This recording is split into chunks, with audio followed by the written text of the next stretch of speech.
The Lunaverse, episode 15, I think. Title match by Zap Apple Smash. Chapter 1, Abracadabra. It was a lovely spring in Ponyville. Birds were singing, foals were playing. Everyone was going about their business in a cheerful, upbeat manner. It was a day that seemed to be begging fate to send something to spoil it. And then something seemed to come in the form of a figure, making his way to the residency. As he stopped in front of the building, he took a moment to savor the fact that all his playing was finally coming to fruition. It's so the stage is set. Très magnifique. He took his powder from his bag and rubbed it between his two front hose and started to glow slightly. But before we start things off, I believe a round of applause for my co-star in this performance is in order. The representative and her assistant were currently in the office, discussing the day ahead over the obligatory morning coffee. So, what's on the agenda? Trixie asked before taking a big sip from her cup. Not a lot, Punky replied. You've got some weather reports that we need to take over before noon. A council meeting at 2. A few odd jobs around the residency before heading out for an afternoon tea with Lyra and Bun Bun.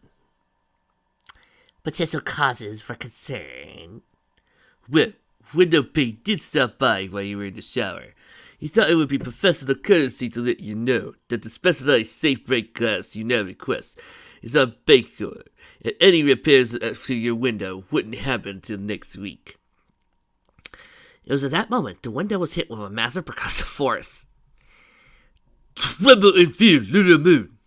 A voice shouted through the window. For your time of reckoning is upon you!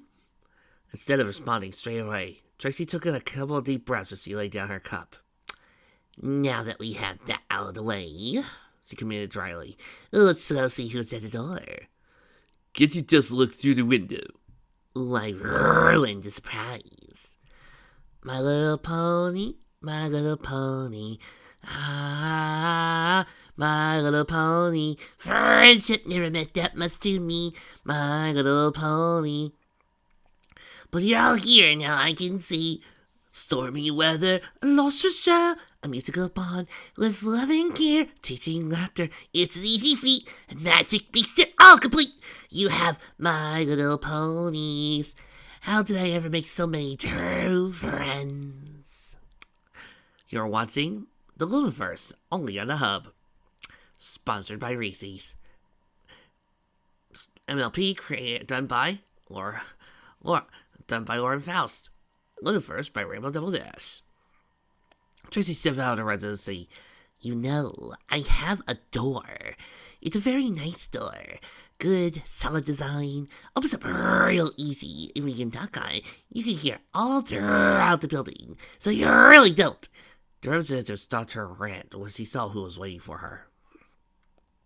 It was a stallion. At first glance, you would have mistaken him for an earth pony. Wasn't for the fact that his coat was a robin blue with navy blue stripes. He was wearing a purple down jacket that obviously had seen better days. Over his short, upright aquamarine and navy striped mane was a purple top hat decorated with feathers and other trinkets. On his flank, in place of a cutie mark, was a four cross with arms of equal length that split 45-degree angles at their ends. In the middle of each of the squares the cross formed was a small circle.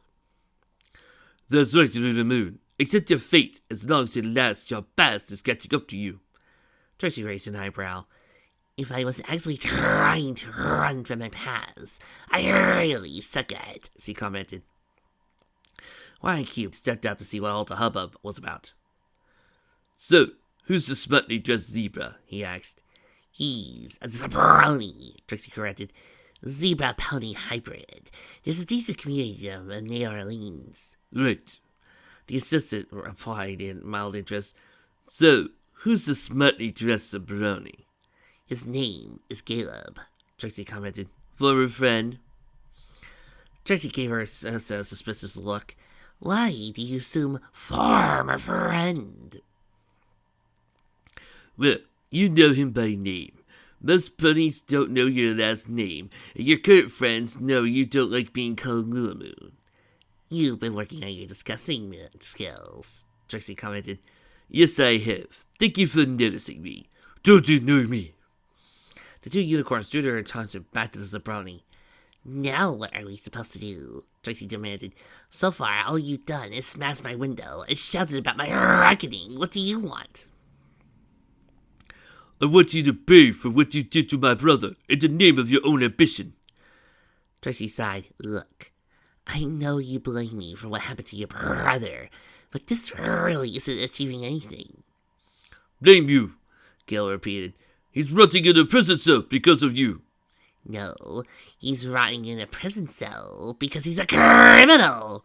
Enough, Galeb snapped. I'll not let the slander against my family's name go unpunished. Slander? Trixie asked in dismay.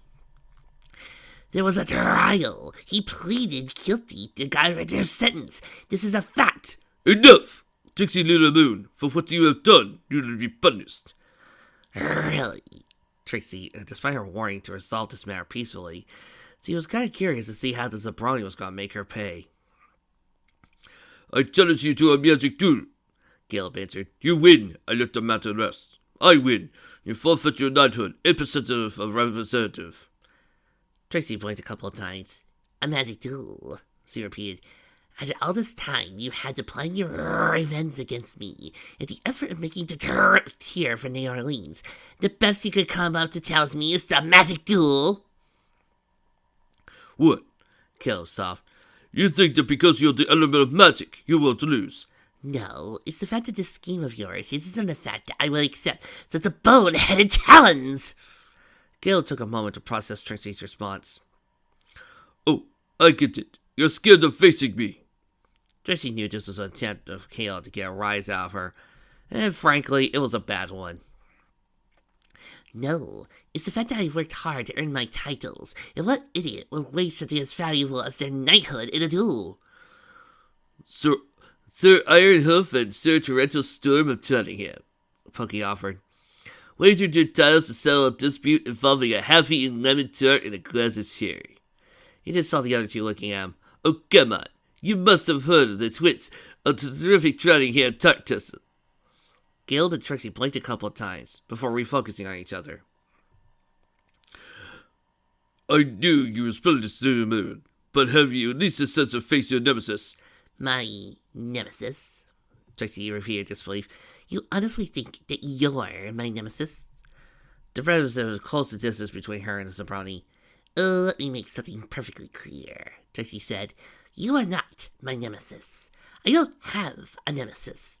Even if I had a nemesis, there are a lot of creatures far more likely than you to be it, included, but not limited to, Corona, the tyrant's son, Zakora and her hitsmare, nobles that held a grudge but are too scared of Luna to do anything, Solocrestron, the big red dragon, Spike, the small purple dragon, the salamanders, any inventors from Tarot, who never made it a legal requirement that tax reports had to be filled out in triplicate, whoever wrote the 29th Amendment to the Liquor Consumption and Distribution Bill, whoever keeps subscribing me to the Erotic Nerd Monthly, whoever keeps ordering the last lemon muffin surprise at Secret Q harder before I can get to it, and whoever those fools are that keep playing baseball too close to the residency. Yes, I see you standing there!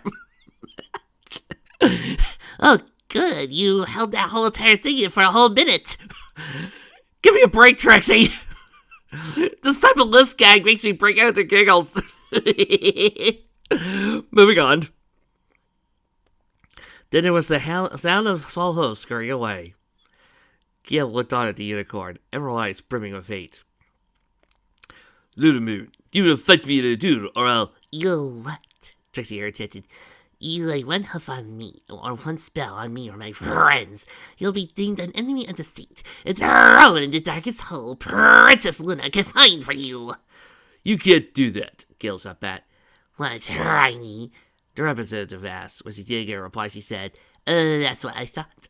Trixie did a sharp turn, accidentally hitting Galeb in the face with her tail. Oh, how I wish Applejack would do that to me. So, just to conclude, I won't fight you. I'll send a bill from my window to your Neigh Orleans address. Thank you for coming and have a safe trip home. Galeb snapped out of his stupor in time to see Trixie walk out her door, Watermelon intellectual put! He said famously. And flotter mer a state inside the menacute. Trixie sat back, slammed the door. Punky Pierce said, approached Galeb. Sorry the whole thing being Trixie's nemesis didn't work out. The assistant said, Holmes consoling him. But if you're set on being a nemesis, I know Pinkie Pie's looking for one. As Punky turned to leave, Galeb noticed something on it to his left. Then he looked on and saw an excited pink pony standing there. Oh, please be my nemesis, Pinkie Pie said. It'll be so much fun. We can plot schemes, do fellow in small logs, and take turns wearing this mustache. To prove a point, the mayor had stuck on a fake mustache. Galeb focused his attention back to Regency. Shrug me off now, little moon, but you are at the top of my list, and vengeance shall be mine. Yes, the mustache-wearing mayor said as he rubbed her hose. Vengeance shall be ours. She did let out an evil chuckle as a vein popped out of Galeb's forehead. You know, just because we met doesn't mean I won't add you to my list, he warned. That's okay, Pinkie replied. I already added you to mine. She held out a piece of paper. Galeb saw it was an invite list for a party. At the bottom was written, Grumpy Blue Zebra. I'm a Zebrony, dammit. Jeez, he thought I had you up and you while getting party feeders. Punky stepped back into the rest of the sea. Well, I don't know the last time I saw you turn to somebody like that. As he was promptly pinned to a wall by Trixie. Alright, Punky, listen closely. We are now officially in a state alert. Business will continue as usual, but until we're certain that Galeb is gone, I want you to keep an ear out for any trouble. But a minute ago, you didn't seem to be intimidated at him. Don't let his heavy performance fool you, Trixie warned. He may be a show pony, but he's an opportunistic. He uses any sign of weakness as leverage. I couldn't let him have even the slightest idea I'm afraid of him. Are you afraid of him? Punky asked. No, but I'm not stupid, Trixie added. Neigh Orleans Voodoo is not something I take lightly.